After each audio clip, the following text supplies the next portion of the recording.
মার্কিন president Donald ট্রাম্পের খ্যাপাটে শুল্ক নীতির প্রভাব টের পেতে শুরু করেছেন আমেরিকান ভোক্তারা। যদিও এখন পর্যন্ত সরকারি পরিসংখ্যান প্রকাশিত হয়নি, তবে বিভিন্ন সংস্থার জরিপে ধারণা করা হচ্ছে জুলাই মাসে দেশটিতে ভোক্তা মূল্য সূচক পূর্বের চেয়ে বাড়বে।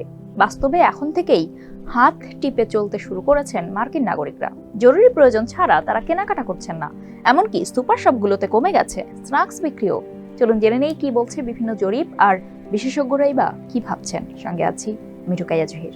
Walton is a global brand. World class innovation নিয়ে ওয়ালটন এখন দেশের সীমানা পেরিয়ে পৌঁছে গিয়েছে 50টিরও বেশি দেশে। ওয়ালটন, ঘরে ঘরে বিশ্বজুড়ে। 2024 সালের নির্বাচনী প্রচারে প্রেসিডেন্ট ডোনাল্ড ট্রাম্প প্রতিশ্রুতি দিয়েছিলেন গৃহস্থালী পণ্যের দাম কমবে। বলেছিলেন খুব শিগগিরই আমেরিকানরা কম দামে জিনিসপত্র কিনতে পারবেন। কিন্তু বাস্তবতা বলছে ভিন্ন কথা।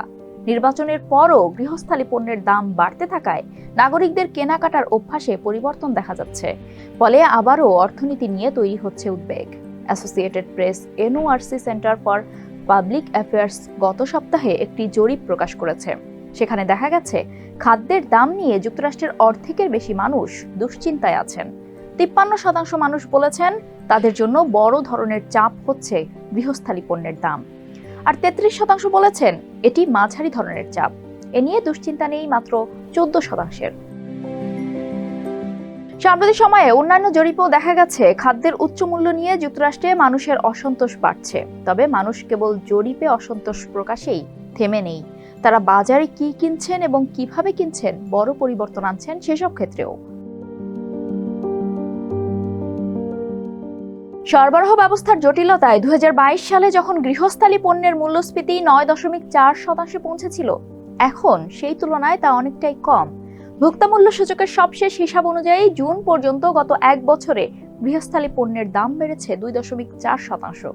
তবে তার মানে এই নয় যে অন্যান্য পণ্যের দাম কমে গেছে, বরং মূল্য আরও বেড়েছে। আরও দাম বেড়েছে ডিম, গরুর মাংস, কমলার রস সহ বেশ কিছু পণ্যের। দাম বেড়েছে বিদেশি ফল, টিনজাত খাবার, কফি ও অন্যান্য আমদানি পণ্যেরও। অন্যদিকে প্রতিষ্ঠানগুলো বলছে মার্কিন ক্রেতারা চাপে আছেন, সেই সঙ্গে বদলে গেছে তাদের কেনাকাটার ধরন। তারা ছোট আকারের পণ্য কিনছেন, কুপন ব্যবহার করছেন এবং অপ্রয়োজনীয় জিনিস বাদ দিচ্ছেন। অর্থাৎ কেবল জরুরি জিনিস তারা কিনছেন। ঘরেও তারা বেশি খাবার খাচ্ছেন। অর্থনীতিবিদদের মতে এসব পরিবর্তন অর্থনৈতিক মন্থরতার লক্ষণ। চাকরির বাজার ও ব্যবসা বৃদ্ধির পরিকল্পনায় এর প্রভাব পড়ছে। ওরিও ও চিপস আওয়ের মালিক প্রতিষ্ঠান ম্যান্ডেলেস জানিয়েছে মানুষ স্ন্যাক্স, বিশেষ করে বিস্কুট কম কিনছেন। বৃহত্তর অর্থনৈতিক এই পরিস্থিতির কারণে মানুষের খাদ্য সংক্রান্ত মনোভাবে প্রভাব পড়ছে। ট্রাম্প প্রশাসনের নতুন বাণিজ্য নীতির কারণে ভোক্তা আস্থা এখন পুরোপুরি টালমাটাল।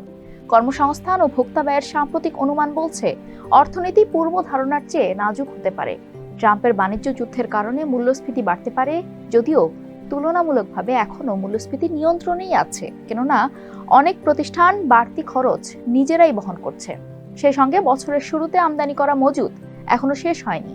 অর্থনীতিবিদদের আশঙ্কা মজুদ শেষ হয়ে গেলে এবং প্রতিষ্ঠানগুলো শুল্কের বোঝা টের পেতে শুরু করলে দ্রুত বাড়বে পণ্যের দাম, আর এর সরাসরি প্রভাব পড়বে মার্কিন জনগণের উপর।